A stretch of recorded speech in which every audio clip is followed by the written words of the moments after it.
નર્મદાના સાગબારા તાલુકામાં જંગલ જમીનનો મુદ્દો હવે રાજકીય રણ પકડી રહ્યો છે.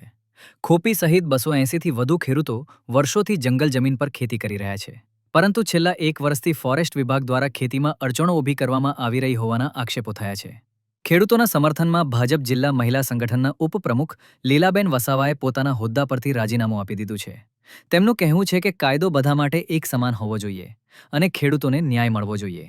હવે ખોપી સહિતના ગામોના ખેડૂતો સાથે મળીને આ લડત વધુ તેજ બનાવવાની જાહેરાત કરવામાં આવી છે. જી આજે ફોરેસ્ટ વિલેજ સાથે જે ઘટના ઘટી છે એના સંદર્ભમાં લઈને આપ શું કહેશો? જે ફોરેસ્ટ ઓફિસરોની હાથે જે બી કંઈક ઘટના બની છે તે નહીં બનવી જોઈએ અને નહોતી બનવી જોઈતી હતી. અને ખરેખર આ લોકોનો જે હક અધિકાર છે એ જે બંધ કરવા માટે આ જે ફોરેસ્ટ ખાતું કરી રહ્યું છે, વર્ષોથી ખેતી કરે છે. 2002-3ની સાલથી ખેતીનો કબજો ગરીબો ઉપર છે, ખેડૂતો ઉપર, અને આજે 2025થી ખેતી કરવા દેતા નથી. અને એના પછી અમે બહુ રજૂઆત કરી, ગાંધીનગરથી અમે મુકેશ પટેલને રજૂઆત કરી, તેમ છતાં બી હજુ સુધી કોઈ નિર્ણય આવ્યો નથી.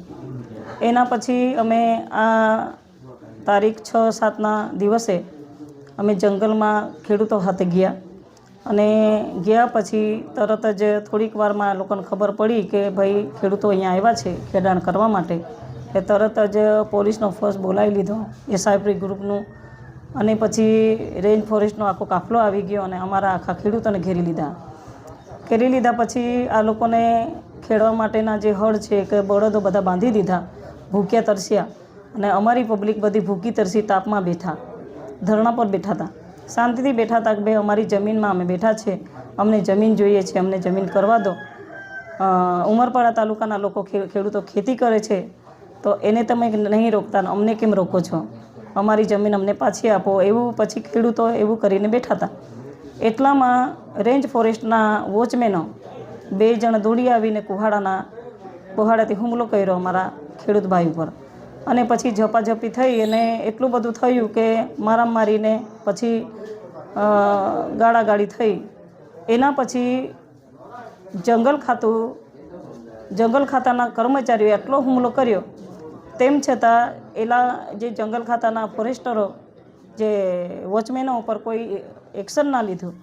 અને અમારા જે માણસો જેને માર્યો છે, જેને કુહાડો વાગી ગયો છે, અને એના જ વિરુદ્ધમાં એ લોકો એવું કહે છે કે એના ગુનાહિત સાહિત્ય છે અને આ લોકો વારે ઘડે ખેડાણ કરવા આવે છે.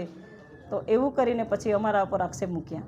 ને એના પછી ધરણા પર બેઠા પછી આ લોકોને એવું કહેવામાં આવ્યું, આ અમારા લોકોને, કે ભાઈ તમારે માંડવી આવવાનું છે, પ્રાંત ઓફિસમાં આવવાનું છે, અને પછી તમારા જે હક દાવા તમે કહો છો કે અમારા હક દાવો અહીંયા ચાલે છે તે તમારે અમને પ્રૂફ કરી બતાવવાનું છે. તો અમારા ખેડૂતો બધા ભૂખ્યા તરસ્યા ત્યાં ગાડીમાં બેસીને પછી તાત્કાલિક માંડવી ગયા હતા. અમે માંડવી ગયા પછી ત્યાં અમને આરએફઓએ એવું કીધું કે ભાઈ હું રસ્તામાં છું, વરસાદ વધારે છે ને હું નહીં આવતો, તો તમારે જેને મળવાનું હોય તેને તમે મળીને આવો. પછી અમે ટ્રાઇબલ ઓફિસરને મળીને આવ્યા, સાહેબને મળવાનું થયું અમારું. સાહેબે અમને એવું કીધું કે ભાઈ તમારા હક દાવા અહીંયા પેન્ડિંગ છે અને અમે તમને હુકમ લખીને આપ્યા છે કે ભાઈ તમારા અહીંયા હક દાવા પેન્ડિંગ છે, જ્યાં સુધી હુકમ નહીં આવશે ત્યાં સુધી પણ તમે ખેતી ખેડી શકો છો, અને જો તમને રોકશે તો તમારે આ રેન્જ ફોરેસ્ટ ખાતાને તમારે આ હુકમ બતાવવાના છે, તો તમને કોઈ રોકશે નહીં. તો એના માટે પછી અમે બધું જાણીને આવ્યા. પછી સાહેબે અમને એવું કીધું, પ્રોજેક્ટ ઓફિસર સાહેબે એવું કીધું કે ભાઈ તમે ગાંધીનગર જાઓ અને મોઢવાડિયા સાહેબને મળો, જે વનમંત્રી છે, એની પાસે જાઓ અને પછી તમે ત્યાંથી ફેક્સ તો એ કરાવી દો, એટલે પછી તમને એમ કે હક અધિકાર અપાવી દેશે, એવું કીધું. એટલે મેં તરત જ પછી અમારી જે પાર્ટીના જે મેન અમારા પ્રેસિડેન્ટ છે એને મેં ફોન કર્યો. બીજેપી ભાજપ પાર્ટીના જે અમારા જિલ્લાના પાર્ટીના પ્રેસિડેન્ટ છે એને મેં ફોન કર્યો, સતત ફોન કર્યા, જ્યાં અમે 7-8 વાગ્યા સુધી અમે ઓફિસમાં જ હતા.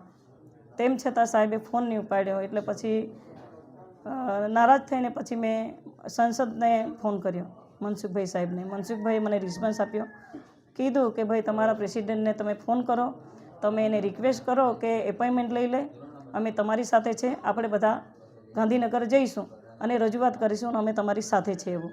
પણ જો પ્રેસિડેન્ટે ફોન ઉઠાવ્યો નહીં અને અમારા માટે જરાક બી અમને રિસ્પોન્સ નથી આપ્યો, તો પછી અમને કોણ સાંભળશે?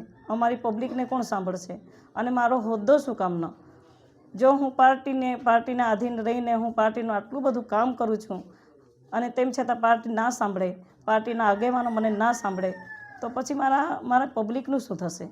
એના માટે મેં મારા પબ્લિકનો વિચાર કરીને પછી મેં રાજીનામું ધરી દીધું છે. જો સરકાર તમારી વાતને રજૂઆતને ના સાંભળે તો તમે આગળની રણનીતિ શું રહેશે? હું ગાંધી ચિંધ્યા માર્ગે જઈશ, મારી પબ્લિકને સાથે રાખીને જ્યાં સુધી અમારી જમીન અમને મળશે નહીં ત્યાં સુધી અમે લડત ચાલુ રાખીશું. મારું નામ લીલાબેન, હું ખોપી ગામની વતની છું, અહીંની દીકરી છું અને જિલ્લા ભાજપની ઉપપ્રમુખ છું.